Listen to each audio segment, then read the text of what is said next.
Namaste and welcome to this episode of the Niyama show. Today's guest is Piyush. I know Piyush from my yoga school in India.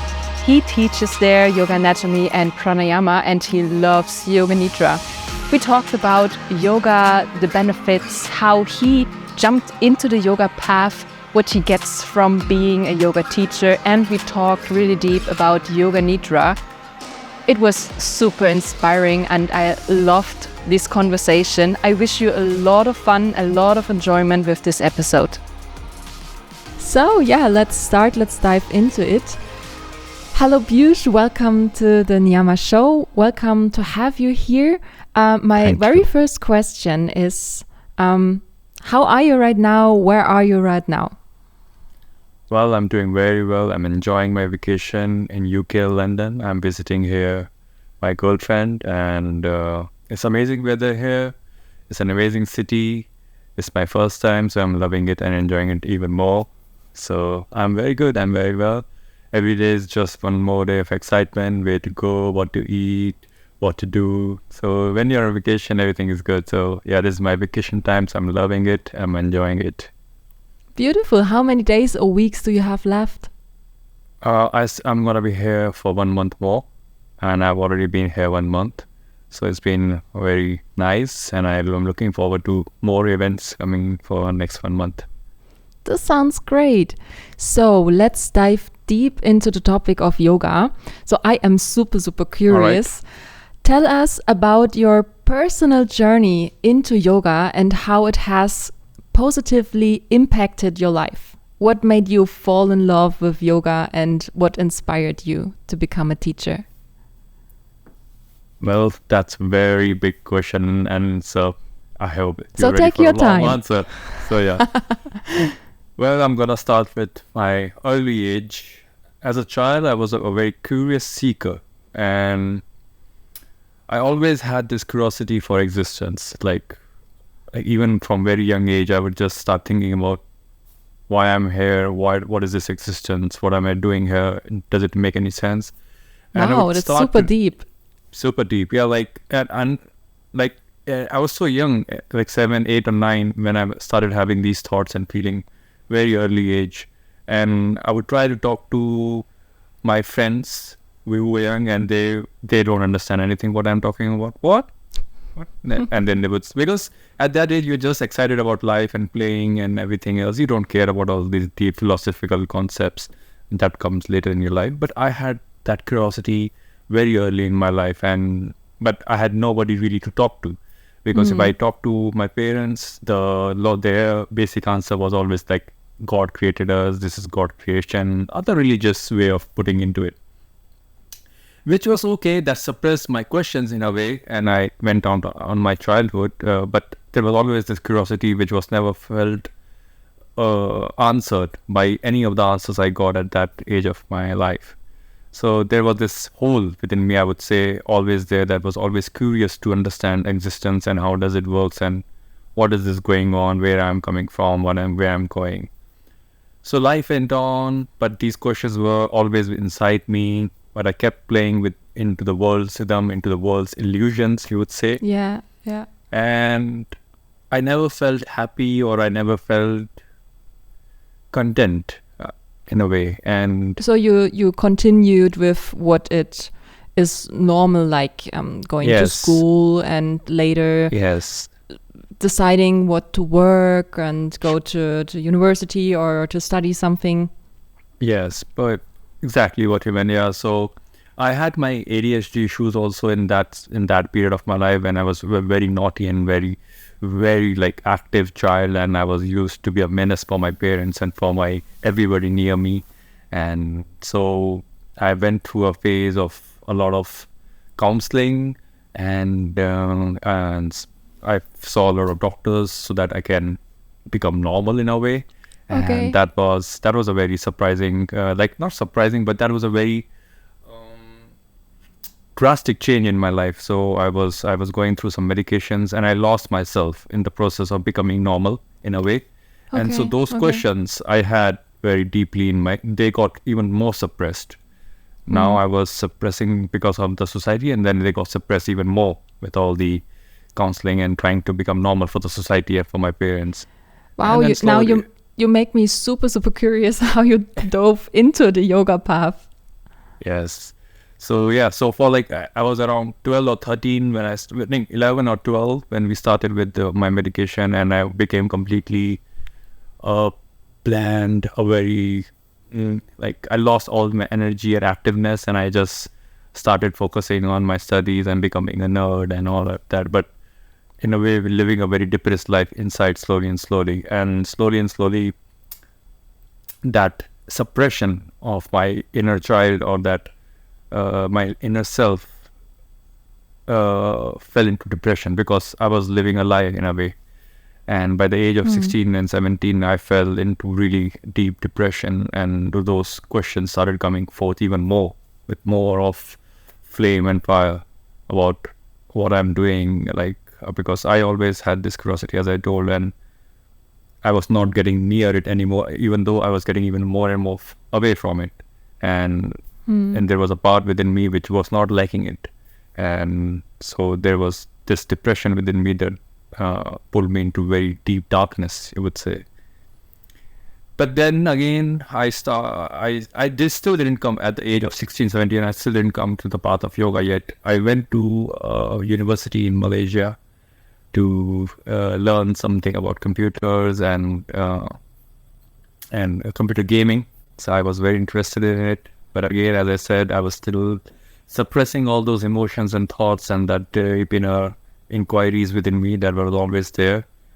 So that depression would never go away, or those inquiries would never go away from deep inside me, and they just brought me down again and again. And so I left my university after 3.5 years, and I came back to India. I was in very dark and deep state because I could never feel normal. I could never feel happy in anything I'm doing. I could never feel that I am being me, because I was not being me at all, because I was just trying to fit myself into society and what society wants you to do in a way. So there was a deep part of me that was really crying within me and fell into depression, very clinical depression. And I came back home all very without any life, or without any emotions. I became completely thoughtless, emotionless, and it was a very dark period in my life. And then after 1 or 2 years more, I finally decided I need something change in my life, and I need to find something, because this is not working completely for me. And up to that point, I was completely like, either I will just give up my life, or I'll find something. So I was at that stage of my life. And then I finally start finding about some yoga, what does yoga mean? And I was researching about some courses or retreats. And I found this place, which is in Rishikesh. It was founded by Swami Rama, and it was the ashram, very, very secluded ashram in between, in the mountains. And I went there. I didn't know anything about yoga. I didn't know anything about yoga, spirituality, anything. Again, like as most of the people know today, yoga as a body bending or exercise stuff. I also thought that yoga is more or less that only. I didn't know that there is such a deep context to yoga. And when I went there, the teacher was doing a retreat on a course called Stillness in Motion. And that clicked so well with me, Stillness in Motion. And he was teaching Shavasana, meaning how to die. And in basically, if I have to put it on Yoga Nidra. So like when people say, when I meet people mostly, they say that they started their journey with asanas. My journey started with Yoga Nidra. And that was... Oh, that's beautiful. Yeah. My journey completely started with Yoga Nidra. It was mind-changing. It was a completely life-changing experience for me. And I remember...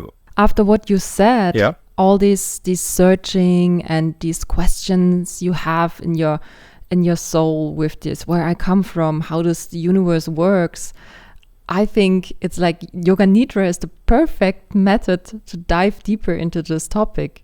Would you agree? Yes, true. I completely agree. Like, it was the thing for me. It clicked so well. Like, that was it. I remember I was in the ashram in the first day, and it was the evening class. where he was teaching a very deep state of Yoga Nidra. And I remember like I was doing it and something burned within my mind. Like all those suppressions and all those suppressed thoughts and emotions, they just burned immediately. And after coming out of it, I completely felt happy and satisfied, and I found my goal. I was introduced to this, to the inner world in a way. We say that the world inside within you and the world that is far more complex and far more mysterious, far more interesting than the world outside in some ways. And that was it. That clicked completely for me, and I was so happy coming out of that, and I was so happy doing it. And I had all these questions, all those existential questions that I started asking my teacher, and my teacher was like, wow, like this guy is asking all these questions. And he was very impressed me all the questions I was asking, because he has been teaching it for many, many years, but very few of the students were getting what I was asking all these questions. So he was very impressed with me. Like I must have been a deep seeker for a long time, and it just clicked for me. And since then, it has been a marvelous journey for me. And I just dived deep into the Yoga Nidra, and things have been happening for me. All these questions, all these queries that I always had, they just open themselves and they just reveal themselves like that. And it's been a mysterious, adventurous journey since then. And it's been, I can't explain in words. That's been amazing since then. That is so beautiful. I also have some questions about Yoga Nidra later, but right now I also am curious to hear what inspired you then to become a yoga teacher. What was it that you want to share this with others? Well, when I had that experience, it wasn't like, okay, let's become a yoga teacher and share with the world. In the beginning, it was just, I was loving it. I started practicing it regularly. At that same time, I was not doing anything, but I was thinking that I might do this business, or I might start doing a job somewhere, everywhere else, somewhere. But I was start focusing in as a yoga teacher as a career way. And I was not even interested to teach it in a way. But then I was practicing it more and more, and it got so interesting for me. It got so interested. I wanted to talk about it with people. But the thing was, this is something until you have experienced yourself, I can't explain it to you. So it's like, if I want to talk about Yoga Nidra, I need to teach you and make you experience yourself. Only then we can have a deep conversation about Yoga Nidra and how can we go into more deeper technology of it. So I was very curious about talking about it with people, and I would always run to ashram or to my yoga institute to find people there, because they were also into that. And I found those conversations very interesting for me. The normal conversation in the cities about life, relationships and everything else was not interesting to me. And I always found this level of questioning, or this level of inner world, you might say, always very interested. So I thought, like, if I want to talk about this more, and if I want to discuss about it more, if I'm so interested in it, why not start sharing it with people? So that was my inquiry. Like, I didn't just start, okay, now I'm going to become a yoga teacher and I'm going to start it. It was like more of I need somebody to share this with and talk about it, and maybe guide some people into the depth I have gone into, and maybe it will help in their way, in their journey. And that was the thing that I wanted to talk to people about it, about how does it feel? Like, did you experience it? And that interested me slowly and slowly led me to decide that let's be a yoga teacher, because that will allow me to share this technology and share my experiences of this traditional Yoga Nidra meditation and how it can change your life. And it has been a marvelous journey since, because now I share what I live with. It's not like a job for me anymore. It is. I can't say it's my job. I just do it, something that makes me happy and that makes me well and that is keeping me satisfied. And I'm sharing it with the world, and then I'm talking about it with the world, which is just the most fantastic thing. And it doesn't feel like I'm doing a job. So that was the thing that pushed me to become a yoga teacher. That sounds like the perfect job description. It's beautiful. How has it transformed your life since then? Well, like, I have completely, like, I don't know how to measure my transformation, but it's been completely like what I was before coming into the path of yoga and what I am now. these are like two different bodies and two different minds. Because now, like, I look myself when I look before yoga. Like if we say AD and BC, after death and before Christ, like same thing for me. Like before yoga, for me, it was a completely different person. Like I don't know who was that person. Like to me, that Piyush was completely a different guy, and I don't know what he was doing. And I sometimes laugh and cringe on what was I doing, trying to do, and where was I. But it was a part of the journey. Yeah, but today, what I am, I'm like, I understand so many things now, like the level of awareness, the level of maturity, the level of thought process, the level of mindfulness. It's just completely different. And what you read in books or what you read in these YouTube videos or what you read in the quotes, I can completely understand and I'm completely living the experience of it. So yeah, it's been a completely different life. Like I'm living two lives. This is my second life almost. Like and I can't relate to what I had before yoga. Like I was a completely different person for me. Does your parents see the same? Do they like how you how you became? Yeah, like my parents were a little bit skeptical when I started and a little bit worried, but the transformation that they have seen within me, not only my parents, my relatives, my friends, everybody around me, that whenever who sees me and like, wow, they are amazed by my energy, they are amazed by my thought process, they are amazed by my like what I'm living as, and they always inspired and they always come to me to ask some advice. And yeah, they are all very proud of me, and they have always been very supportive in this journey. And my parents have been really a key for me to come onto this path, because they supported me financially, emotionally, spiritually, in every aspect. Wonderful. And which was very, very beneficial for me. So it's a lot of thanks to I'm very thankful to have those parents. That's the best when they support you. That's beautiful. You said that you struggled with depression and also had some kind of mental health issues, and then you dove deep into this practice of Yoga Nidra. What would you say? What are some daily habits that you believe impacted your mental and physical health significantly? Well, the main thing is I found a goal in my life, and I found a passion in my life. So that was the biggest change on day-to-day life. Like when you're depressed, nothing makes sense. You don't want to do anything. Nothing makes you happy.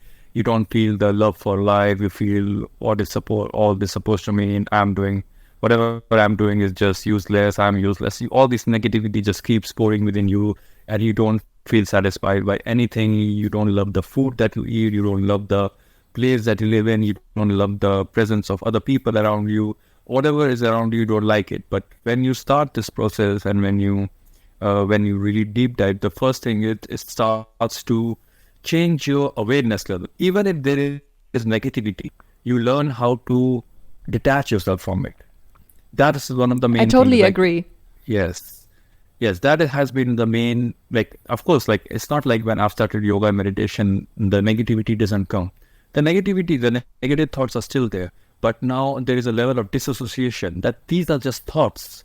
This is just a process that goes on to your mind. You don't have to be negative. Your thoughts can be negative, but your emotions doesn't have to be negative. Your actions doesn't have to be negative. Your speech doesn't have to be negative.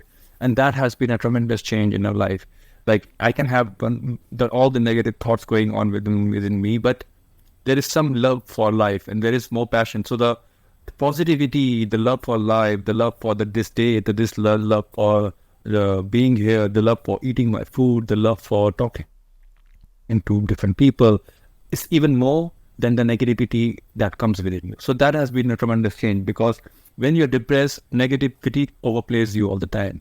Negativity takes control of you and you don't want to do anything. You don't feel like, oh, I can't do this. Oh, I can't do this. Or this is too much for me. Or I don't want to do this. It's not making me happy. And you hate everything. But once you start this process and slowly you would see, you will feel optimistic about life. You will feel optimistic. There will be a part of you will start pushing you slowly towards the light. Yes, you can do it. Yes, you can do it. Try this, try that. I totally agree. So that has been a completely different thing. It gives you a level of optimism and a level of love for the life and energy, and it helps you to move forward in life rather than just keep you holding back. So that has been a very big change in my life, I would say. Yeah, I can also totally agree to that. That's exactly how I feel also since I dive deeper and deeper into the yoga philosophy, into the yoga practice. It's like, I don't know, it helps you to handle all your emotions. You are so aware of what you do, what you think, what happens around you, outside of you, and inside of you. And that's beautiful to see that, to also be aware of this thoughts, to be conscious about it.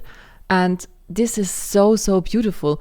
I have another question because, the teachings of yoga are super different. So you started with Yoga Nidra, and did you or do you also practice other yoga styles besides of Yoga Nidra?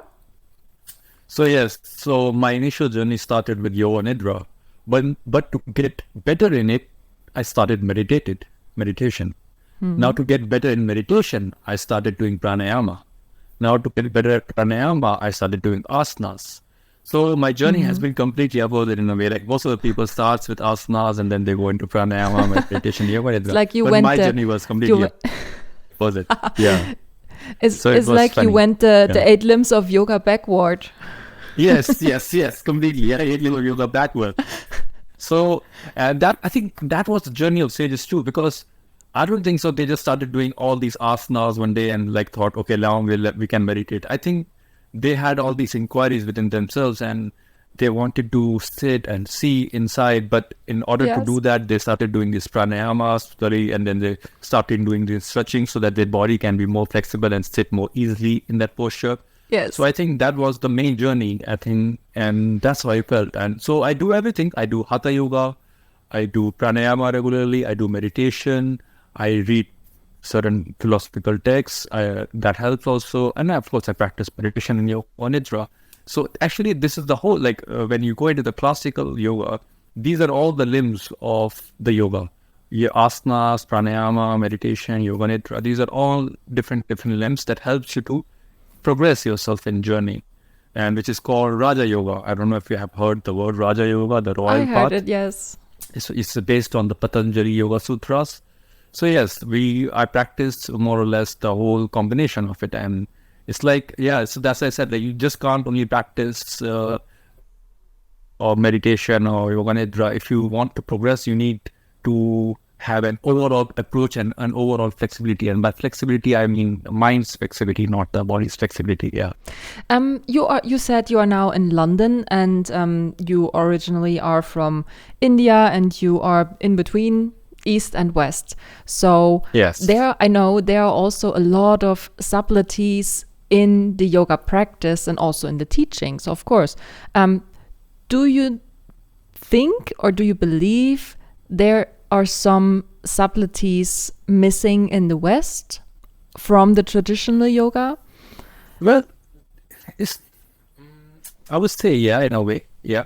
But it's missing also in India. It's also missing in East. We have, today in India, most of the people that are doing yoga, they're doing mostly it for health problems, I would say. Or yeah, so very few people are coming into as a way of life, and they still don't know the inner depths of yoga, I would say. And people are now getting more interested in it. The West also, the East also, both are getting more interested in the more overall approach of yoga and the more deeper meaning of yoga and the more philosophical way of yoga. And I think, yeah, more and more people are coming. But of course, at this moment, if you say, a lot of people, like both West and East, are missing the main ethos of yoga. I was just out there last night. I was doing a volunteer class for this foundation, and I met this woman, and we just started having conversation out of the blue. And she said that I like to do meditation. I'm very much into meditation. I have some Buddhist teachers, and I really love knowing about Buddhism teachings and all. And then I introduced myself that I'm a yoga teacher and I teach yoga. Oh, so she said, oh, very nice. But actually, I cannot do any asanas. I have pain in my joints, or I like this. And that's what, then I started explaining to her, like, I know that you may be understanding that yoga is all about asanas and those flexibility postures, but it is far more beyond that. And then I told her that meditation came through yoga. Meditation is the yoga, that she was shocked. Oh, I never knew that. I thought meditation is something different, and Buddhism and yoga is Hindu and body bending stuff.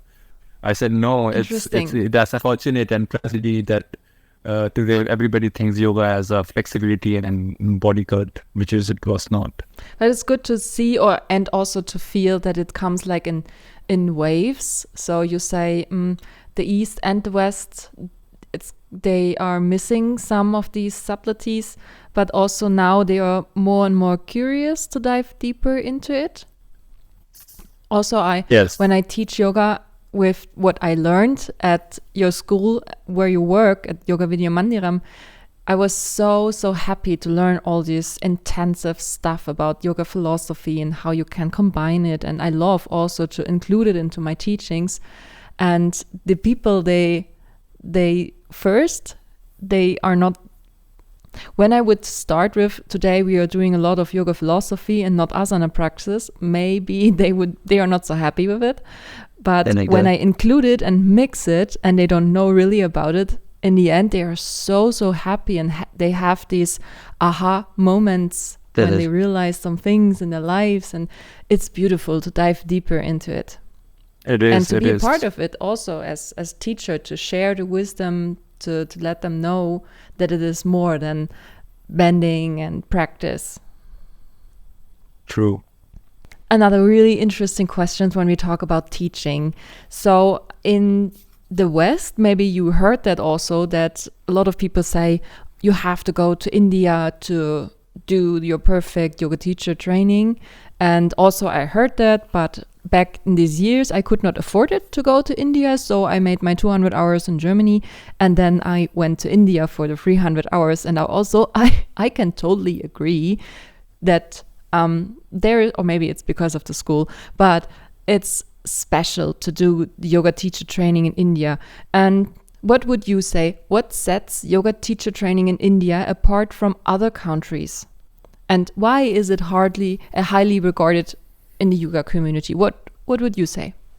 Well, first, it's the birthplace of yogas, and it has been our ancient, I would say, ancient knowledge. Like India today is more on the religious side, but if you go into the ancient times, it was more of a yogis, like all this seeking about to know about the universe and about to know yourself. It wasn't more of a religion, but it was more of a seek, and it was a very powerful method, and it was a very profound method. Like today we are told either to believe this or believe this, but in ancient yogi times, it was all about you find out yourself, and that was the beauty of yoga. Find out yourself. You have all the tools, you have all the time, you have all the energy to find or whatever you want to find in, and that gives you empowerment. That yoga empowers you. Instead of giving you a book and telling you, okay, this is you should believe in, or this is what you should do. No, it puts you in charge of your own life. It puts you in charge of your own journey. It teaches you how to get better at it, and then it helps you to answer all those deep questions that you have. You just don't have to believe in it. So that was the way of yoga, and that's how yoga developed in India. All these gurus that we hear, they are nothing but all these curious seekers that learned and shared their knowledge with each other, and then they opened these ashrams, they opened these yoga institutes. So they still carry those essence, those knowledge, those curiosity that we might not get in Western societies. So that's what makes yoga in India more special. You would find that curiosity or that knowledge, that in-depth knowledge of the text, of the seeking, of to know, still there. So yoga was a more integral part of the life, or more in a packaged way of which combines everything: philosophy, spirituality, asanas, pranayama, meditation, everything was out in one thing. It was not like yoga is this or yoga is that. It was combined thing, and it was a thing for you to progress and learn about your lives, about yourself, and learn about your life. So I think that is what something is missing in the Western context, but this is why it makes it India so special, because the tradition, I would say the traditional knowledge that is being carried from teacher to disciple, that is very powerful, and you can feel it when you go to real traditional schools, how they share their way of yoga, how they share their knowledge. It's amazing. I can totally agree. And what you say is a thing I I experienced by myself. So it felt the wisdom from the beginning. The 200-hour teacher training I did in Germany was okay, it was good, but now I know the difference. Back these days in Germany, it was more like, okay, this is what yoga is, and this is what is in the books, and that's what you have to know. And when I was in India and we talked with Chandramani ji about philosophy, it felt so wise, like a really deep wisdom coming out from the roots of yoga. It's like a total different energy you feel when you are there. Would you agree to that? Yeah, true. The energy is completely different. It just doesn't feel like a bodybuilding exercise. It feels like a more an overall approach to your whole being, and that's what. Yeah, like super holistic. Yes. And also, another question for you: what are your top 3 learnings from yoga philosophy for your everyday life? I know there are more. That's a good question. But what are your top 3? That's a good question. Top 3. Let me see. The one of the things is this is just a game. Play it well. It's one of the things that I started to live more and more. That this is nothing but a game, and try to play your character as well as you can, and try to play this game while you can enjoy and while you play joyfully. So that is one of the key aspects that I've learned from yoga. The other being live in the now.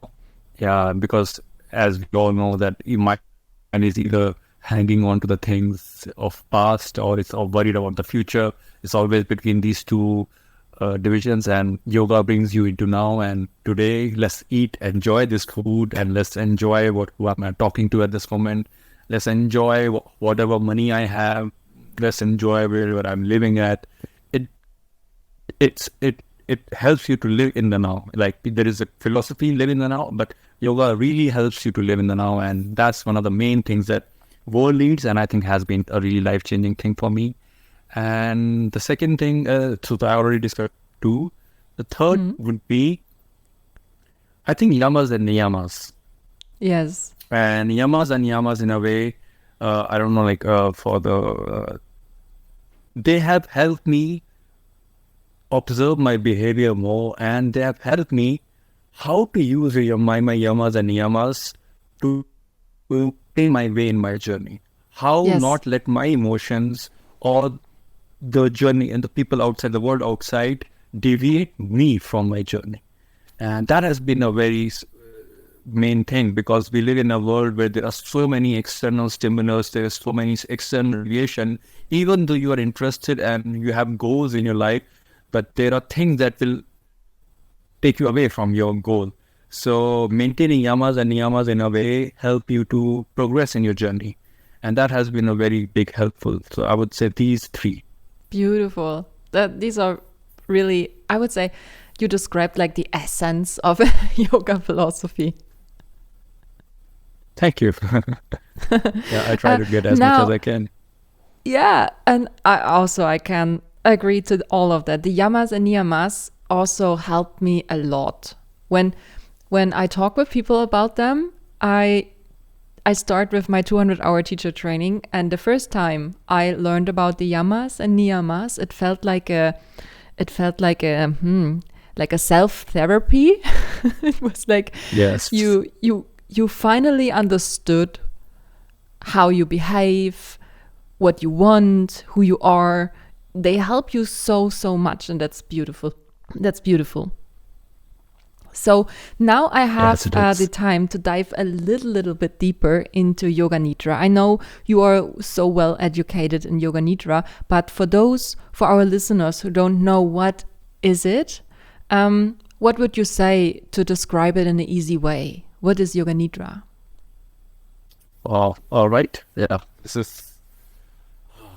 let me start. So first of all, people, when they hear the word Yoga Nidra in these days in yoga community, they think it's a relaxing thing and you sleep and nod up, you feel good.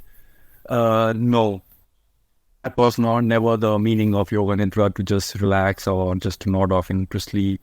they think it has something to do with sleep or darkness, but it has nothing to do with sleep. It is all about how awakened you can be in the depth of your being. That was the main message of Yoga Nidra, and that can transform your life. So when you do Yoga Nidra, the main specific things are how awakened you can be in the abode of sleep, which is the, like in yoga philosophy, sleep, there are three states: sleeping, dreaming, and waking. We're always playing between these three states. Like right now, I'm awake. Then in the night, I go to sleep. Then I dream. Yeah. So there are only three states of mind according to yoga, which is sleeping, dreaming, and waking. But yoga says that there is a fourth state of consciousness, a fourth state of mind, which is Tyria, the fourth dimension. And that is a powerful state to live in. That is a very powerful state to experience. And actually, it cannot be experienced, it only witness. And you can witness through Tyria all the three states: waking, dreaming, and sleeping. And that was the message of yoga, that you can enter a deep state which is beyond these three states. And then you can witness dreaming, sleeping, and awaking. And when I say, remember in the philosophical term that this is just a game, play your character well, actually you can experience it. You can experience a stimulation in Yoga Nidra, that this is nothing but a stimulation. Learn how to play the stimulation as far as possible. And that has been a learning point from Yoga Nidra for me, actually. So when people think about Yoga Nidra, they think about lying down and getting lazy and sleepy and relaxing and having this beautiful journey. No, it's about fire. It's about bringing that wakefulness to you so that you can bring that. So in a way, when you do Yoga Nidra, you feel awakened. But when you're in your waking state, you're still carrying that profoundness of sleep. And by sleep, I don't mean inertia. By sleep, I mean that rest, that final satisfaction, that final restfulness. Can you imagine if you can carry that depthness of sleep in your waking state? Your mind is always fresh. Your mind is always healed. Because why do we sleep in the night? Because the whole day our brain is working and it is destroying, it is using a lot of process, so it burns a lot of cells. And when you go to sleep, you get a lot of therapy. And when you wake up, you feel refreshed. But imagine if you can have a state of mind which is always relaxed, even when you're working, even when you are in a waking state, even if you're doing anything stressful, there's no injury to brain. There is no burning to the brain. It is completely relaxed when you're working. Your sleeping hours would completely come down. And that's what happens when you do Yoga Nidra. Yoga Nidra will teach you how to carry the profoundness of deep sleep into your waking state and enjoy your waking state blissfully. And that has been a game-changing experience for me. And I live it. And even in the daytime, when I'm doing things, I'm completely relaxed. I'm completely chilled out. And I don't feel that much stress. But of course, there is some things that get to me, but more I'm improving every day. And that has been a game-changing, like how you can maintain that level of freshness, that calmness, that lucidness in your mind, even when you're in your waking state, even when you go to work, or even when you're talking to somebody, even when you're cooking something, anything that you're doing, how you maintain that level of calmness, that lucidness, that flowness in your mind. And Yoga Nidra will teach you that, how to carry that profoundness of deep sleep and rest in your waking state. Wow, yeah, that's the benefit of Yoga Nidra. And would you agree that you would say everyone should try Yoga Nidra? Definitely. Yeah, definitely. For people, definitely who live in a very hectic lifestyle and they want something, because I've also heard this from many students that I cannot sit and meditate. It's very difficult for me to keep my spine straight and meditate. Because there is a difference between Yoga Nidra and meditation. In meditation, you need to focus on certain things, which can be sometimes a little bit not easy, I would say. But in Yoga Nidra, you don't need any focus. You need to learn how to allow and witness. How to allow and witness and dissociate from everything. You're dissociating from your mind, you're dissociating from your thoughts, emotions, your body. You're just letting go of everything. You don't care what is there. So that is a very profound way of living a life. Like you are completely because when we are chaining ourselves with something, that is when the pain comes. Can you imagine? There are no chains to your consciousness. You will live your life with complete freedom. And that was Yoga Nidra brings to your table. So for people who are living a very stressful life or who have sleeping issues, anxiety, depression, if you practice Yoga Nidra, that will completely change your life, and it will definitely help you live a life of freshness and calmness and joyfulness every time. So of course, Wow. yes. Yeah, that's mind-blowing. I also tried Yoga Nidra, and I also I did a 50-hour course to learn how to teach Yoga Nidra. But also I would love to dive deeper in it, because I know there is so much more to explore in Yoga Nidra. Have you explored Tyria for yourself? And how was it? So again, your mind cannot experience Turiya, because your mind is stuck within the three states. There is something else that experiences Turiya. So even though there must have been some part that have experienced Turiya, I cannot recall. My mind cannot recall it. But how do I know I have experienced Turiya? Is how I'm living my life. What changes I'm slowly experiencing. So to say that I have experienced Turiya is a corruption itself, because mind can only experience the three states. It's the soul, the Atman, that is already in Turiya. That the pure consciousness is already in Turiya. You are already that. So so you go into that. So you experience. So mind cannot experience it. You experience it. That is super interesting, because I was questioning myself all the time. How can I be conscious in the deep sleep state, in the Tyria state? Because true, you can't. You can't.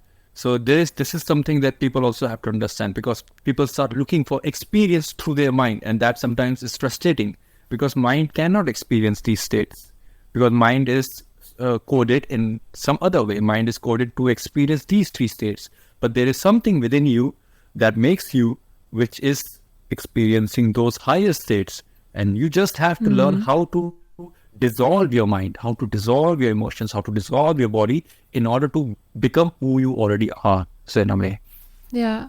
I have another question for you, because I read in a book and also in the learnings about Yoga Nidra that to go into this state or to go through it, you should not fall asleep, but you need to fall asleep to experience it. Is this right? Well, in a way, yeah. So correctly? it's I know it is contradicting itself. So sleep. Yes, it's a very difficult way to explain, because this cannot be put into words. You don't have to sleep, but you don't have to stop yourself from sleeping. So again, I use the word allow. How much you can allow yourself to be awakened into the depths of sleep. So the more you allow, because if you completely lose control, you will definitely fall into sleep. And you will experience some sleep, but you will forget what happened during that sleep.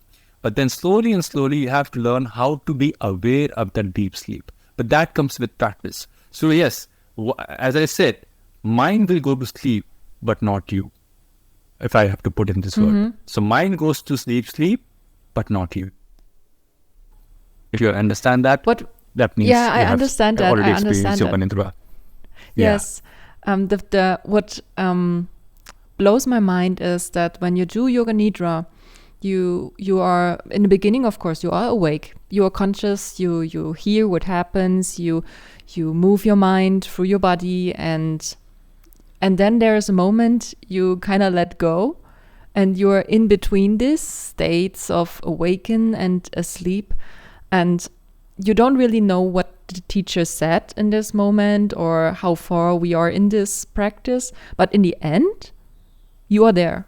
In the end, you are awake and you feel, okay, there was something going on. Yes, true. So yeah, I get what you mean exactly. That even though you are feeling asleep, you hear the instructions to come out of it. And you come out of it, and then you feel something, then you experience something, but you cannot describe it in words. So I completely understand what you're trying to say. And last question for Yoga Nidra. I was all the time curious if you can do it with Yoga Nidra, and now you are the expert, so I will ask you.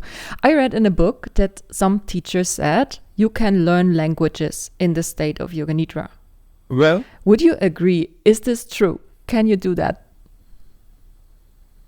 Well, I wouldn't, I haven't learned any language so far, I would say, but there have been things that start happening with the new learning process, start to, like, I would read a book. I'm a very bad reader. I cannot remember after reading a book what I read, and I cannot remember like 99% of it.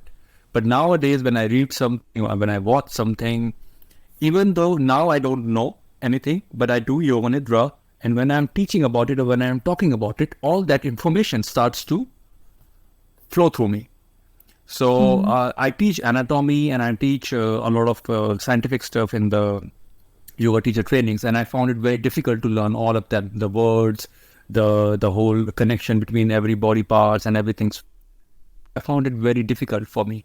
So what I would do, I would just look into it. I would read about it, even though I was not understanding anything, and I would do Yoga Nidra. I think we all know that. And then I slowly, I saw that when I started teaching, there are some words and there is some connection that started to just come out of my mouth, even though I had no idea about it, even though I couldn't recall it consciously. So where it all was coming out from? Then I started to look back that I have been doing Yoga Nidra, and when you do Yoga Nidra, you activate a recording button into subconsciousness, which you can't access subconsciously.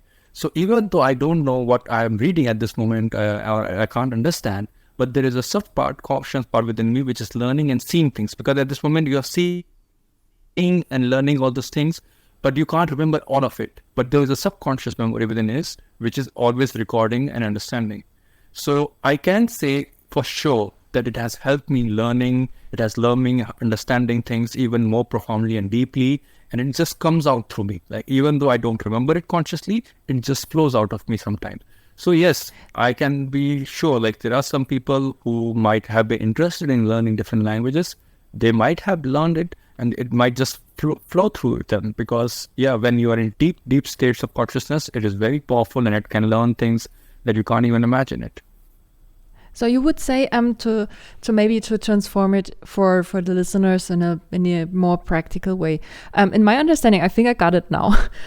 When you practice Yoga Nidra, and Yoga Nidra helps you to train your conscious and unconscious mind and subconscious mind, and when you are then in the awakened state, and for example you are sitting at a table in the kitchen and you read your book, then you read your book, and we all know that I'm also not that good reader. So you read the book, but also because of Yoga Nidra, you trained your subconscious mind that this subconscious mind saves this knowledge and information, so that you can afterwards take it from the subconscious mind. Yeah, like completely. Like sometimes I say things, like sometimes some questions would be asked to me and I have no idea about it.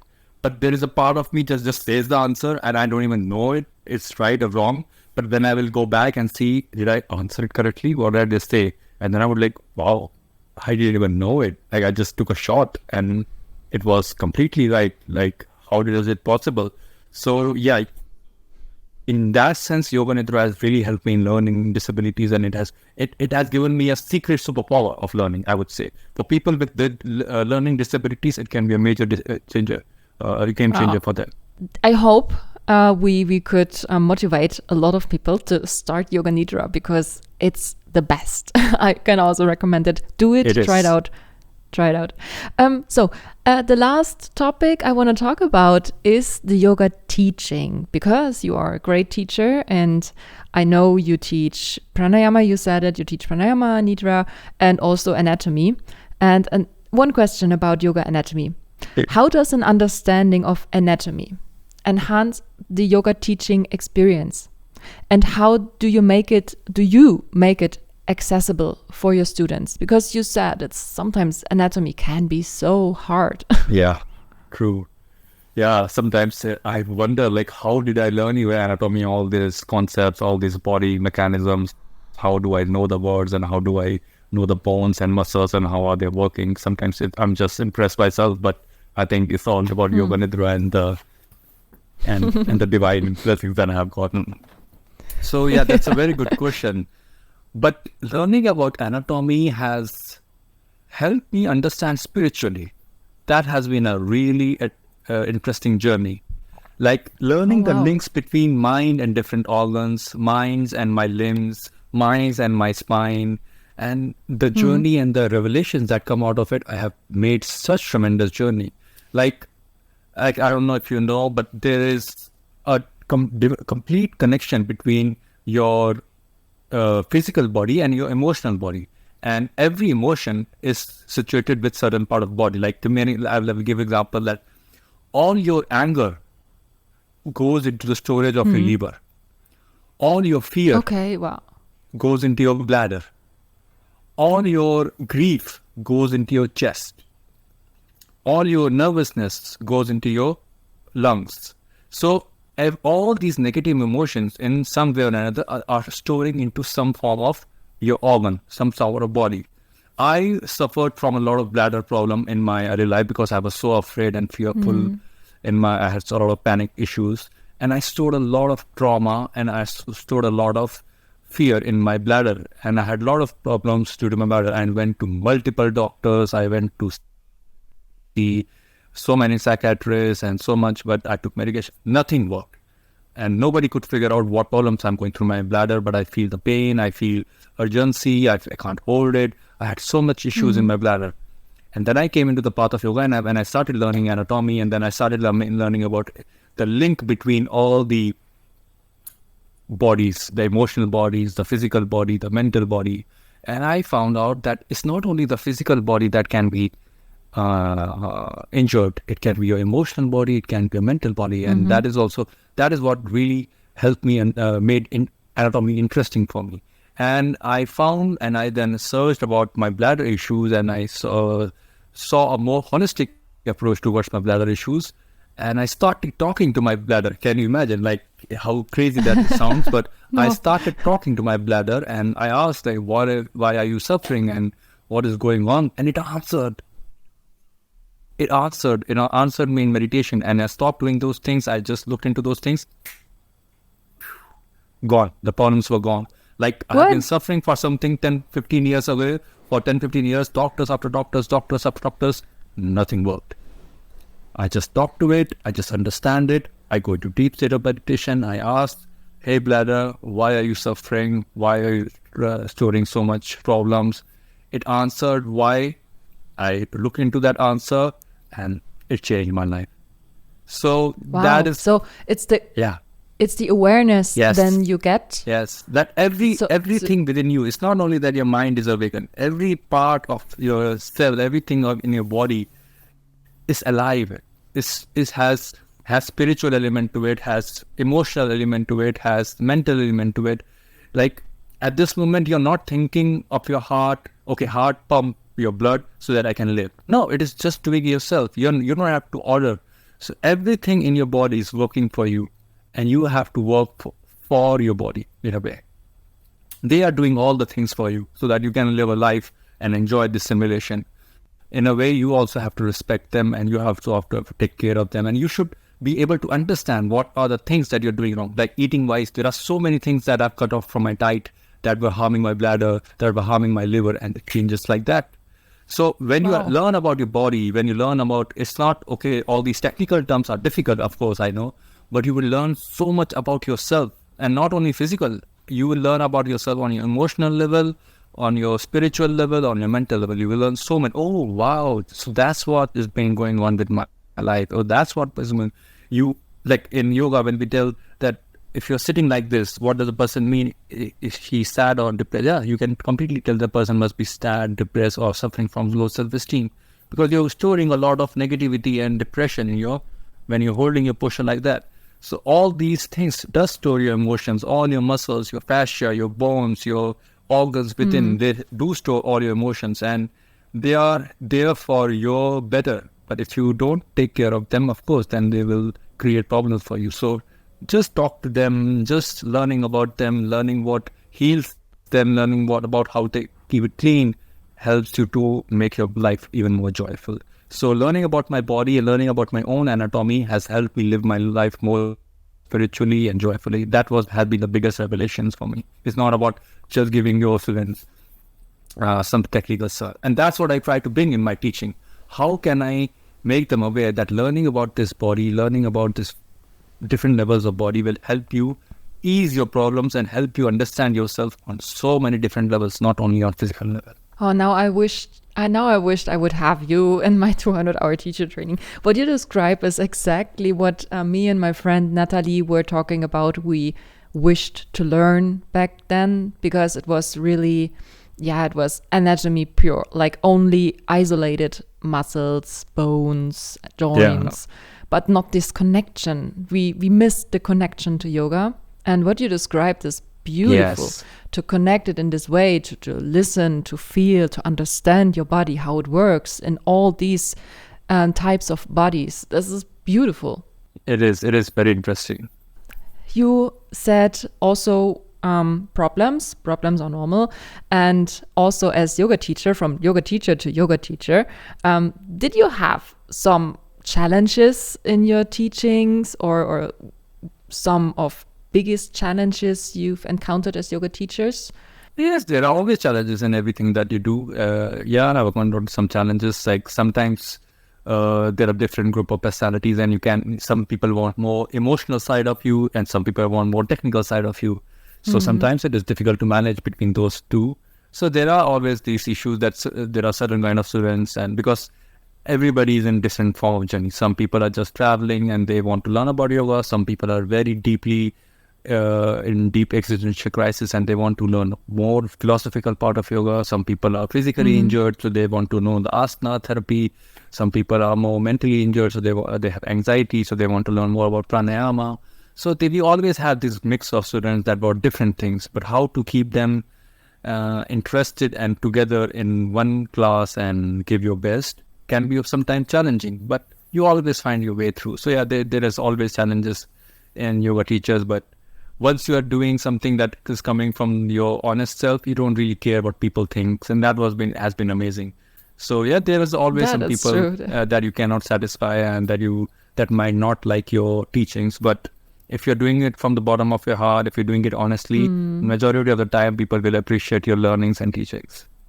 You said that, and also you made a transformation when you started doing yoga, and also when you are a student and want to be a yoga teacher, you also have big transformations. What kind of personal transformations have you witnessed in your students through yoga? Oh yeah, I can see so when you start with yoga and you get excited and you see the stages slowly, all the stages of yourself, like what I saw myself when I started transforming myself. And when I see my students, they're going through the same stages, they're asking the same questions, they're having the same excitement. So I see, something worked, something clicked. So they are on the right path. They're asking the right questions, they're doing the right things, they are reading the right books, they are doing this, they are turning vegetarian, they are eating this right food, they are looking into more of this.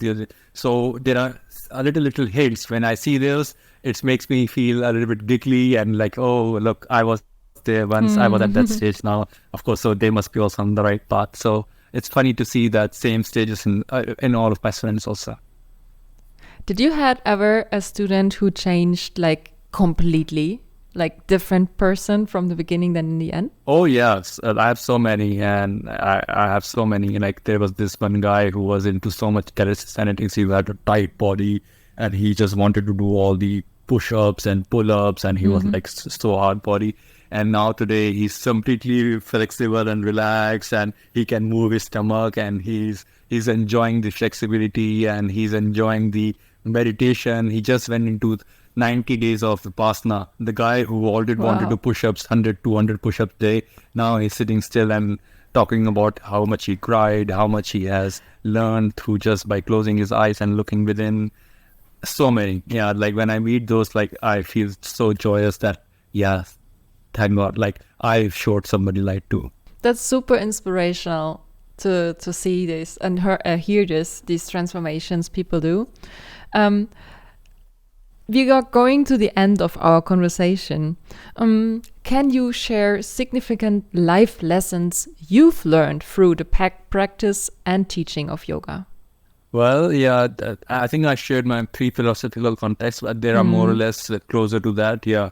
So, yeah, we all are here, help each other as much as you can. Listen to your family, listen to your friends, see how you can help them and see how you can get their help. It's all about helping each other. It's not about competition. It's not about being jealous. It's just you have a life, you want to enjoy some things. They have a life, they want to enjoy some things, and find a middle path. This way is either my way or highway. That philosophy can never keep you happy. You should always find a middle way and just learn to live within the community, learn to keep everybody happy with you, learn to keep yourself happy, and how to find that adjustment. Like in yoga, we all do these classes of adjustment.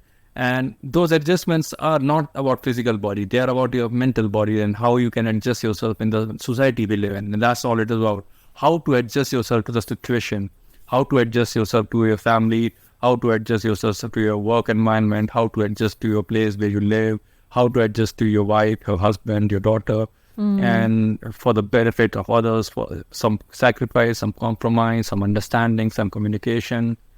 These are the things that are more helpful than just physically aligning yourself. So these are the alignment that you really need, how to align yourself with this life.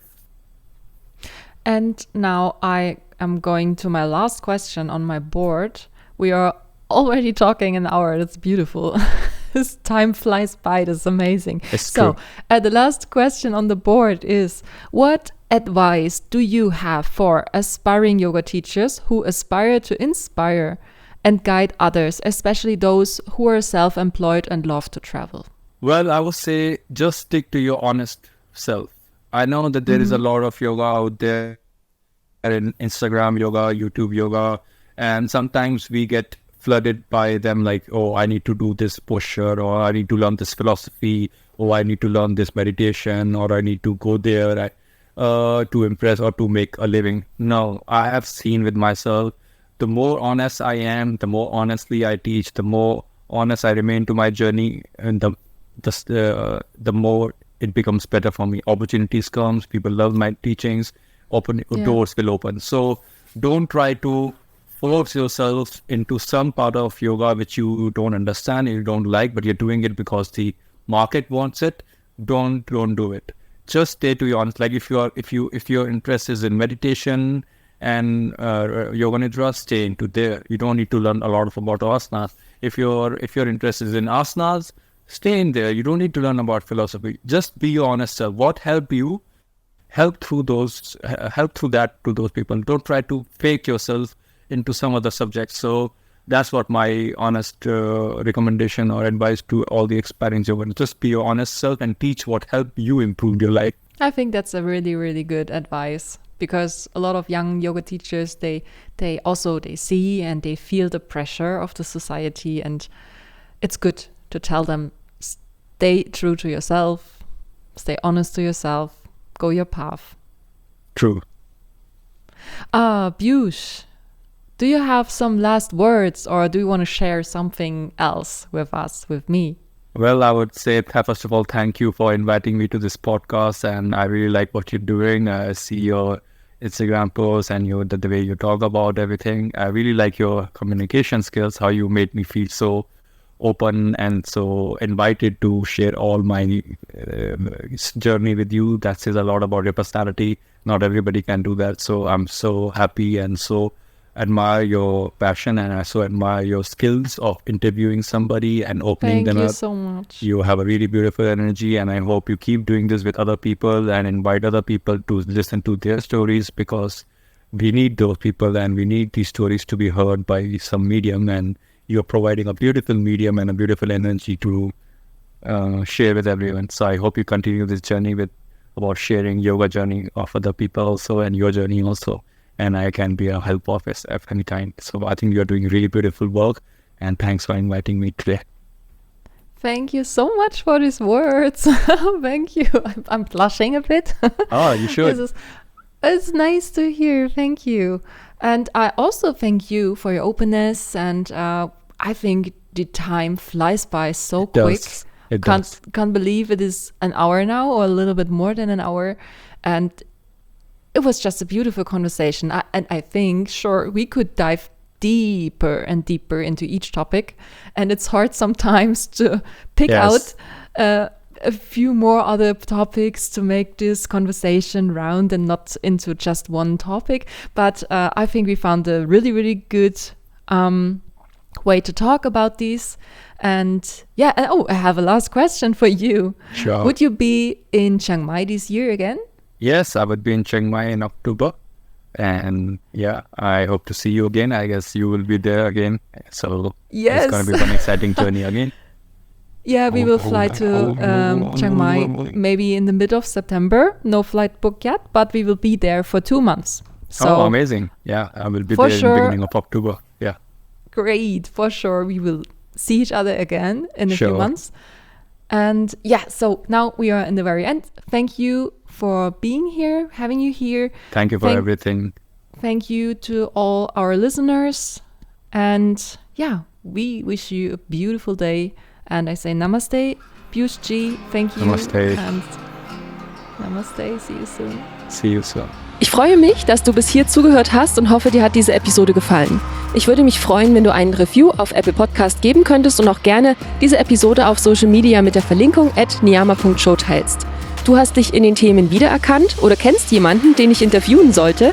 Dann schreib mir eine Nachricht an nicole@niyama.show und vielleicht bist auch du bald Gast in der Niyama Show. Bis bald, deine Nicole.